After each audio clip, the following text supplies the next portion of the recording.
Online judicial point में आप सभी का स्वागत है। घरेलू हिंसा से महिलाओं का संरक्षण अधिनियम 2005 पर हम चर्चा कर रहे थे। इस पर हमने पूर्व में 3 वीडियो बनाई हुई है। पहली वीडियो इस अधिनियम का नाम, विस्तार, प्रारंभ तथा परिभाषा बताता था। दूसरी वीडियो में हमने धारा 3 जो अध्याय 2 में बताया गया है घरेलू हिंसा की परिभाषा, उसको हमने विस्तृत रूप में देखा। अध्याय 3 जो धारा 4 से लेकर 11 तक, जिसमें संरक्षण अधिकारी के दायित्व, कर्तव्य आदि के बारे में विस्तृत रूप से चर्चा की गई तथा सरकार के दायित्वों का भी वर्णन किया गया कि इस अधिनियम का विस्तार, प्रचार, प्रसार काफी विस्तृत रूप से करेगा।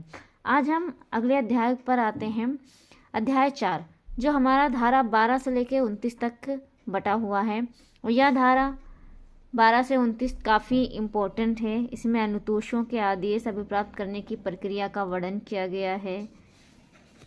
इसमें हम देखते हैं, धारा 12 पर आते हैं। धारा 12 हमारा मजिस्ट्रेट के आवेदन की बात करता है। इसमें कोई व्यथित व्यक्ति या संरक्षण अधिकारी या व्यथित व्यक्ति की ओर से कोई अन्य व्यक्ति इस अधिनियम के अधीन एक या अधिक अनुतोष प्राप्त करने लिए मजिस्ट्रेट को आवेदन प्रस्तुत कर सकेगा, परंतु मजिस्ट्रेट ऐसे आवेदन पर कोई आदेश पारित करने से पहले किसी संरक्षण अधिकारी या सेवा प्रदाता से उसके द्वारा प्राप्त किसी घरेलू हिंसा की सूचना पर विचार करेगा।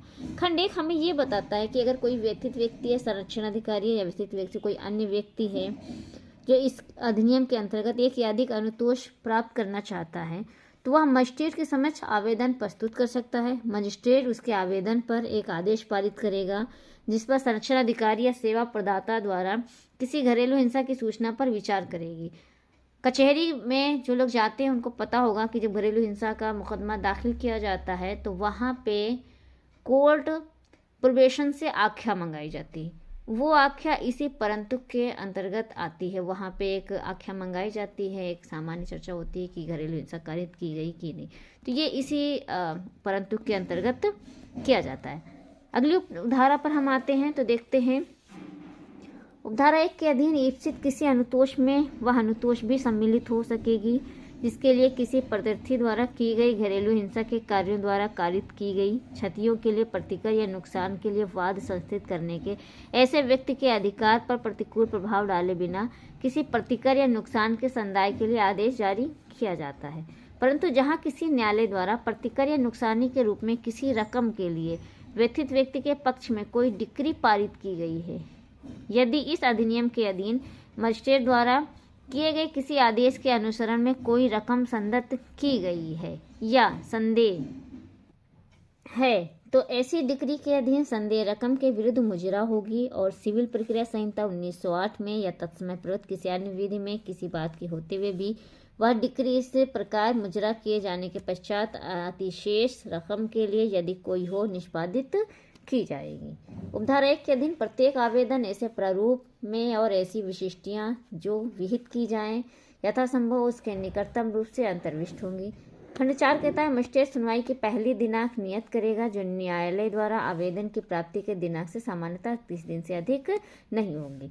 मजिस्ट्रेट उपधारा 1 के अधीन दिए गए प्रत्येक आवेदन का प्रथम सुनवाई की दिनांक से 60 दिन की अवधि के भीतर निपटारा करने का प्रयास करेगा। ये हमने इस बैरेक्ट की भाषा देखी। तो इसके अंतर्गत हमने देखा कि कोई व्यक्ति जब आवेदन करता है मजिस्ट्रेट के समय, तो मजिस्ट्रेट उस पर एक सूचना पर विचार कर सकता है तथा उसके अंतर्गत क्या क्या अनुतोष की याचना की गई, प्रतिकर या नुकसान क्या इसके संबंध में आदेश न्यायालय जारी कर सकता है, ये इसमें बताया गया। आगे तथा इसके अंतर्गत मजिस्ट्रेट संरक्षण अधिकारी द्वारा दी गई सूचना प्राप्ति के 3 दिन के भीतर प्रतिपक्षी को हाजिर होने संरक्षण अधिकारी को निर्देश जारी करेगा तथा मामले को निष्पादन 60 दिन के भीतर किया जाएगा।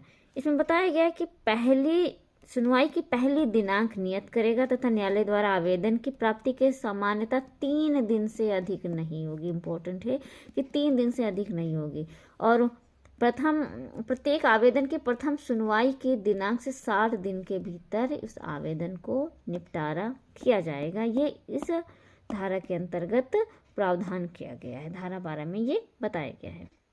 अगली धारा पर आते हैं। अगली धारा धारा 13 सूचना की तामील के बारे में बताता है। इसमें बताया कि धारा 12 के अधीन नियत की गई सुनवाई की दिनांक की सूचना मजिस्ट्रेट द्वारा संरक्षण अधिकारी को दी जाएगी। जो प्रत्यर्थी पर और मजिस्ट्रेट द्वारा निर्देशित किसी अन्य व्यक्ति पर ऐसे साधनों द्वारा जो विहित किए जाएं उसकी प्राप्ति की दिनांक से अधिकतम 2 दिन की अवधि के भीतर, कितने दिन की, तो 2 दिन की अवधि के भीतर या ऐसे अतिरिक्त युक्त समय के भीतर जो मजिस्ट्रेट द्वारा अनुज्ञात किया जाए तामील करवाएगा। संरक्षण अधिकारी द्वारा की गई सूचना की तामील की घोषणा ऐसे प्रारूप में जो विहित किया जाए इस बात का सबूत होगी कि ऐसी सूचना की तामील प्रत्यर्थी पर और मजिस्ट्रेट द्वारा निर्देशित किसी अन्य व्यक्ति पर कर दी गई है जब तक कि तथ्य प्रतिकूल साबित नहीं कर दी जाए। ये इसके अंतर्गत तामील की बात इसमें धारा में की गई है। अगली धारा पर हम आते हैं। धारा 14 पर आते हैं। ये बताता है परामर्श। इसमें मजिस्ट्रेट इस अधिनियम के अधीन कार्रवाई के किसी प्रक्रम पर प्रत्यर्थी या व्यथित व्यक्ति को अकेले या संयुक्तता सेवा प्रदाता के किसी सदस्य से जो परामर्श से ऐसी अर्हता और अनुभव रखता है जो विहित की जाए परामर्श लेने का निर्देश दे सकेगा। जहां मजिस्ट्रेट धारा 1 के अधीन कोई निर्देश जारी किया है वह मामले की सुनवाई की अगली दिनांक 2 मास से अनधिक अवधि के भीतर नियत करा जाएगा। इसके अंतर्गत परामर्श की बात की गई है जो 2 माह के भीतर किया जाएगा। धारा 15 देखते हैं जहाँ पे कल्याण विशेषज्ञ की सहायता की बात की गई। इस अधिनियम के अधीन किन्हीं कार्रवाइयों में मजिस्ट्रेट अपने कृत्यों के निर्वहन में अपनी सहायता के प्रयोजन के लिए ऐसे व्यक्ति की अधिमानता किसी महिला की, चाहे वह व्यथित व्यक्ति की नातेदार हो या नहीं, जो वह ठीक समझे, जिसके अंतर्गत ऐसा व्यक्ति भी है जो परिवार कल्याण के संवर्धन में लगा हुआ है, सेवाएं प्राप्त कर सकेगा। इसके अंतर्गत कल्याण विशेषज्ञ की सहायता की बात की गई है कि कल्याण विशेषज्ञ की सहायता ली जा सकती है। अगली धारा देखते हैं। धारा 16, इसमें बताया गया है कि कार्रवाइयों का बंद कमरे में किया जाना यदि मजिस्ट्रेट ऐसा समझता है कि मामले की परिस्थितियों के कारण ऐसा आवश्यक है और यदि कार्रवाइयों का कोई पक्षकार ऐसी वांछा करे, वांछा मतलब कोई ऐसी इच्छा करता है, तो वह इस अधिनियम के अधीन कार्रवाइयां बंद कमरे में संचालित कर सकेगा। बंद कमरे में कार्रवाइयों से संबंधित धारा 327 CRPC में भी बताया गया है कि अगर कोई महिला के विरुद्ध अपराध किया गया है तो वहाँ पे ऐसी कार्रवाइयाँ बंद कमरे में की जाएंगी। 17 आता है। 17 साझी गृहस्थी की बात करता है कि साझी गृहस्थी में निवास करने का अधिकार होगा। तत्समय पर्वत किसी अन्य विधि में अंतर्विष किसी बात के होते हुए घरेलू नातेदारी में प्रत्येक महिला को साझी गृहस्थी में निवास करने का अधिकार होगा, चाहे वह उसमें कोई अधिकार, हक या फायदाप्रद हित रखती हो या नहीं। खंड 2 में बताया विधि द्वारा स्थापित प्रक्रिया के अनुसरण में के सिवाय कोई व्यथित व्यक्ति प्रत्यर्थी द्वारा किसी साझी गृहस्थी या किसी भाग से बेदखल या वर्जित नहीं किया जाएगा। तो 17 ये कह रहा है, सामान्य भाषा में समझिए, कि अगर मुकदमे के दौरान न्यायालय की राय है कि दोनों में सामंजस्य बन जाएगा, आपस में सुलह संभावना हो सकती है, तो वहाँ पे साझी गृहस्थी का वो आदेश दे सकता है। साझी गृहस्थी में रहने का ऐसा आदेश मजिस्ट्रेट द्वारा दिया जाएगा। अगली धारा पर हम आते हैं। अगली धारा संरक्षण आदेश धारा 18 बताती है। इसके अंतर्गत मजिस्ट्रेट व्यथित व्यक्ति और प्रत्यर्थी को सुनवाई का एक अवसर दिए जाने के पश्चात और उसका प्रथम दृष्टया समाधान होने पर कि घरेलू हिंसा हुई है या होने वाली है, व्यथित व्यक्ति के पक्ष में एक संरक्षण आदेश पारित कर सकेगा तथा प्रत्यर्थी को निम्नलिखित से प्रतिषिद्ध कर सकेगा। अब इसमें न्यायालय क्या करेगा? सबसे पहले सुनवाई का अवसर विपक्षी को दिया जाएगा। अगर प्रथम दृष्टया न्यायालय को समाधान हो जाता है कि उस महिला के विरुद्ध घरेलू हिंसा हुई है तो वहाँ पे व्यथित व्यक्ति के पक्ष में संरक्षण आदेश पारित किया जाएगा और इसके अंतर्गत ये नीचे दी गई बातें होंगी। क्या है देखते हैं। सबसे पहले देखेंगे घरेलू हिंसा के किसी कार्य को करना, ठीक है, उसके विरुद्ध कोई घरेलू हिंसा का कार्य नहीं किया जाएगा। दूसरा है घरेलू हिंसा के कार्यों के कारित करने में सहायता या दुष्प्रेरण करना। कोई भी व्यक्ति घरेलू हिंसा के कार्यों में सहायता नहीं करेगा, दुष्प्रेरण नहीं करेगा, ये प्रतिषिद्ध कर सकेगा। इसका मतलब इन कार्यों को रोकने का आदेश न्यायालय जारी करेगा। क्या करेगा कि घरेलू हिंसा संबंधित कोई कार्य नहीं करने दिया जाएगा, मना करेगा। वहाँ पे घरेलू हिंसा संबंधित कोई सहायता या दुष्प्रेरण करने पर प्रतिषिद्ध किया जाएगा। व्यथित व्यक्ति के नियोजन के स्थान में, या यदि व्यथित व्यक्ति बालक है तो उसके विद्यालय में या किसी अन्य स्थान में जहाँ व्यथित व्यक्ति बार बार आता जाता है प्रवेश करना, तो इस पर रोक लगाया जाएगा कि वहाँ बार बार प्रवेश ना किया जाए। व्यथित व्यक्ति से संपर्क करने का प्रयत्न करना, चाहे वह किसी रूप में हो, इसके अंतर्गत व्यक्तिक, मौखिक या लिखित या इलेक्ट्रॉनिक या दूरभाषी संपर्क भी है, इन सबको भी प्रतिषिद्ध या रोका जाएगा। अगला देखते हैं तो इसमें किन्हीं अस्थियों या अन्य संक्रमण करना या बैंक लॉकरों, बैंक खातों का प्रचालन करना जिनका दोनों पक्षों द्वारा प्रयोग या धारण या उपयोग व्यथित व्यक्ति और प्रत्यर्थी द्वारा संयुक्तता या प्रत्यर्थी द्वारा अकेले किया जा रहा है, जिसके अंतर्गत उसका स्त्री धन या कोई अन्य संपत्ति भी है जो मजिस्ट्रेट की इजाज़त के बिना या तो पक्षकारों द्वारा संयुक्तता या उनके द्वारा पृथकता धारित की हुई है, ये इस पर भी प्रतिषेध किया जाएगा। अगला देखते हैं आश्रितों या अन्य नातेदारों या किसी ऐसे व्यक्ति को जो व्यथित व्यक्ति को घरेलू हिंसा के विरुद्ध सहायता देता है के साथ हिंसा कारित करना, इस पर भी प्रतिषेध किया जाएगा। ऐसा कोई अन्य कार्य करना जो संरक्षण आदेश में विनिर्दिष्ट किया जाए। तो ये जितने भी कार्य बताए गए हैं इन सब को करने के लिए प्रतिषिद्ध करने का आदेश न्यायालय धारा 18 के तहत दिया जाएगा। ये धारा 18 में बताया गया। अगली धारा पर हम आते हैं तो धारा 19 देखते हैं। धारा 19 हमारी निवास आदेश की बात करती है, काफ़ी इंपॉर्टेंट धारा है। इसमें धारा 12 की उपधारा 1 के अधीन धारा 12 के में क्या हमने पढ़ा था, तो धारा में हमने आवेदन करने की बात की थी। तो अगर किसी महिला के विरुद्ध कोई घरेलू हिंसा कारित की गई तो वो महिला धारा 12 के अंतर्गत आवेदन दाखिल करेगी। ये 12 में देखा। तो 12 की उपधारा 1 के अधीन किसी आवेदन का निपटारा करते समय मजिस्ट्रेट या समाधान होने पर कि घरेलू हिंसा हुई है तो निम्नलिखित निवास आदेश पारित कर सके। अगर 12 के अंतर्गत न्यायालय को समाधान हो जाता है कि महिला के विरुद्ध घरेलू हिंसा हुई है तो वो क्या करेगा, निवास का आदेश पारित करेगा। इसमें निम्न बातें होंगी, क्या है हम देख लेते हैं। पहला है, प्रत्यर्थी को साझीग्रस्ती से किसी व्यक्ति के कब्जे को बेकब्जा करने से या किसी अन्य रीत से उस कब्जे में विघ्न डालने से अवरुद्ध करना, चाहे प्रत्यर्थी उस साझीग्रस्ती में विधिक या साधारण रूप से हित रखता है या नहीं। दूसरा है, प्रत्यर्थी को उस साझीग्रस्ती से स्वयं को हटाने का निर्देश देना, कि उस साझीग्रस्ती में स्वयं को हटाने का निर्देश देगा। प्रत्यर्थी या उसके किसी नातेदार को साझीग्रस्ती के किसी भाग में जिसमें व्यथित व्यक्ति निवास करता है प्रवेश करने से अवरुद्ध करना। प्रत्यर्थी को किसी साझीग्रस्ती के अन्य संक्रांत करने या वैनित करने या उसे विलंघमित करने से अवरुद्ध करना। प्रत्यर्थी को मजिस्ट्रेट की इजाज़त के सिवाय साझीग्रस्ती में अपने अधिकार त्यजन से अवरुद्ध करना या प्रत्यर्थी को व्यथित व्यक्ति के लिए उसी स्तर से अनुकल्पित वास सुविधा जैसी वह साझीग्रस्ती में उपयोग कर रही थी या उसके लिए किराए का संदाय करने यदि परिस्थितियां ऐसी अपेक्षा करें सुनिश्चित करने के लिए निर्देश करना। तो इस तरह से हमने देखा धारा 19 में बताया गया है कि महिला को शांति एवं गरिमा में रहने की व्यवस्था की जाएगी। धारा के अंतर्गत महिला के कमरे में प्रतिपक्षी का प्रवेश वर्जित किया जाएगा या प्रतिपक्षी के जो नातेदार हैं, रिश्तेदार हैं, वे भी उस महिला के कमरे में नहीं जाएंगे। इन सब के को प्रतिषेध किया जाएगा, जाने की इजाज़त न्यायालय नहीं देगा। ये निवास आदेश धारा 19 के अंतर्गत न्यायालय देगा।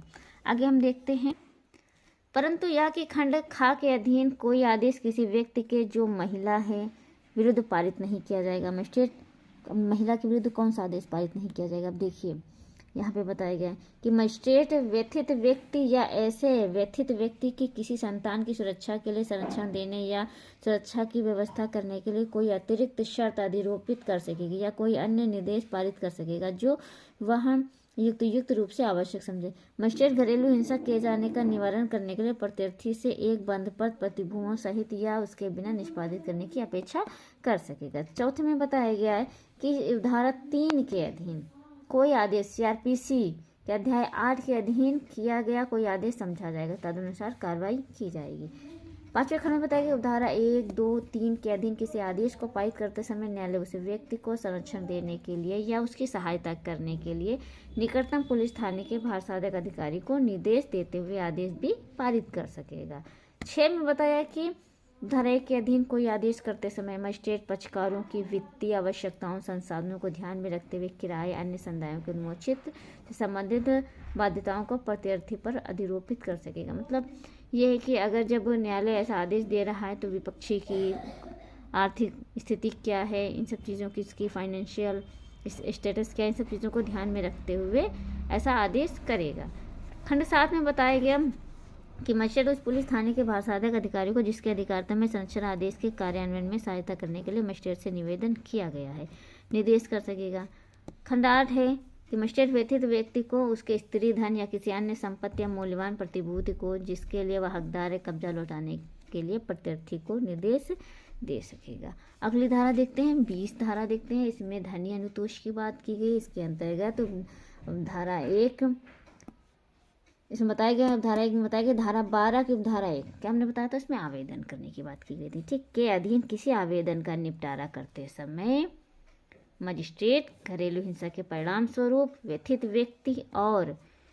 व्यक्ति की किसी संतान द्वारा उपगत व्यय और सहन की गई हानियों की पूर्ति के लिए धनी अनुतोष का संदाय करने के लिए प्रत्यर्थी को निर्देश दे सकेगा। और ऐसे अनुतोष से निम्नलिखित सम्मिलित हो सकेंगे, किंतु निम्नलिखित तक ही सीमित नहीं होंगे। क्या? उपार्जनों की हानि, चिकित्सीय व्ययों, व्यथित व्यक्ति के नियंत्रण में से किसी संपत्ति का नाश, नुकसानी या हटाए जाने के कारण हुई हानि, और व्यथित व्यक्ति के साथ साथ उसकी संतान यदि कोई हो के लिए भरण पोषण।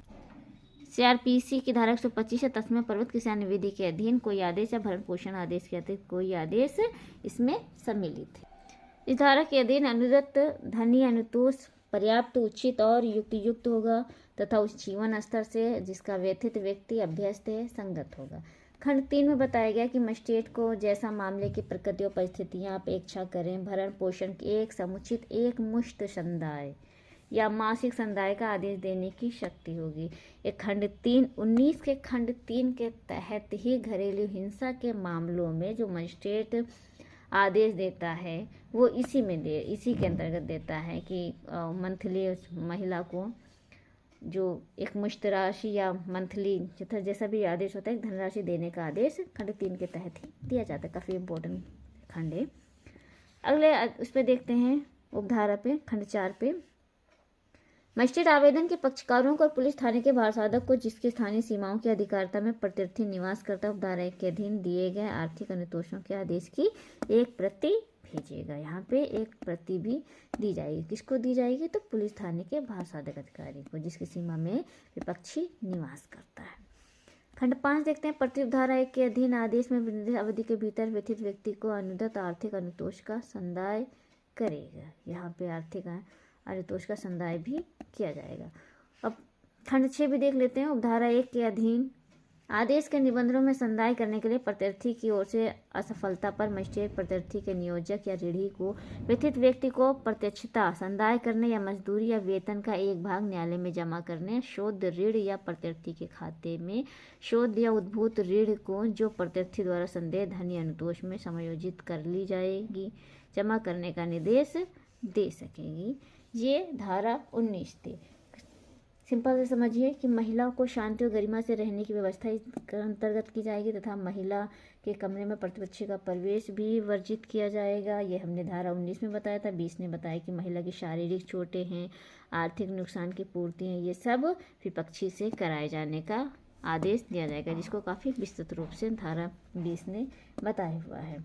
अगली धारा देख लेते हैं। धारा 21 बताती है अभिरक्षा का आदेश। तो तत्समय पूर्वक किसी अन्य विधि में अंतर्विष्ट किसी बात के होते हुए भी मजिस्ट्रेट इस अधिनियम के अधीन संरक्षण आदेश या किसी अन्य अनुतोष के लिए आवेदन की सुनवाई के किसी प्रक्रम पर व्यथित व्यक्ति को या उसकी ओर से आवेदन करने वाले व्यक्ति को किसी संतान की अस्थायी अभिरक्षा दे सकेगा और यदि आवश्यक हो तो प्रत्यर्थी द्वारा इसे संतान या संतानों से भेंट के इंतजाम को विनिर्दिष्ट कर सकेगा। परंतु यदि मजिस्ट्रेट की राय है कि प्रत्यर्थी की कोई भेंट संतान या संतानों के हितों के लिए हानिकारक हो सकती है तो मजिस्ट्रेट ऐसी भेंट करने के अनुज्ञात करने से इनकार कर सकेगा। यहाँ पे अभिरक्षा की बात की गई है कि अगर संतान है तो उसकी अभिरक्षा दी जाएगी या नहीं दी जाएगी, कब दी जाएगी, इसके बारे में धारा 21 ने बताया है।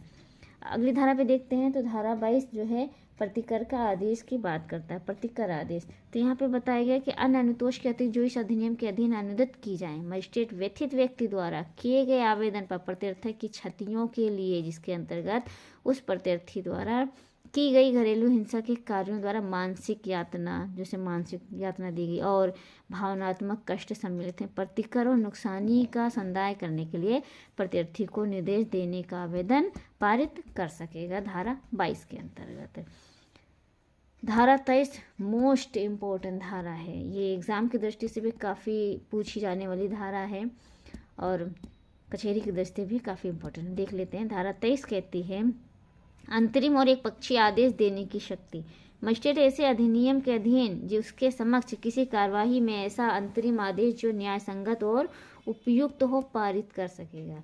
देखिए, नेचुरल जस्टिस का सिद्धांत है या प्राकृतिक न्याय का सिद्धांत है कि कोई भी व्यक्ति, प्रत्येक व्यक्ति को सुने जाने का अधिकार होता है, परंतु यदि विपक्षी पर तामील किया गया है उसके बावजूद वो नहीं आता है तो वहाँ पर मजिस्ट्रेट के पास ये शक्ति होती है कि वो एक तरफा आदेश या एक पक्षी आदेश या अंतरिम आदेश पारित कर सकते हैं।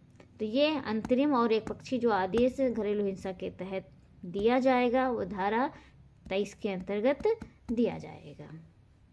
23 की धारा 2 देख लेते हैं। इसमें बताया गया कि यदि मजिस्ट्रेट का समाधान हो जाता है कि प्रथम दृष्टया उसका कोई आवेदन प्रकट करता प्रत्यर्थी घरेलू हिंसा का कोई कार्य कर रहा है या उसने किया है या संभावना है कि प्रत्यर्थी घरेलू हिंसा का कोई कार्य कर सकता है, वह व्यथित व्यक्ति के ऐसे प्रारूप में जो विहित किया शपथ पत्र के आधार पर यथास्थिति धारा 18, 19, 20, 21, 22 के अधीन प्रत्यर्थी के विरुद्ध एक पक्षीय आदेश दे सकेगा, परंतु शपथ पत्र होना चाहिए, ये इसमें बताएगा।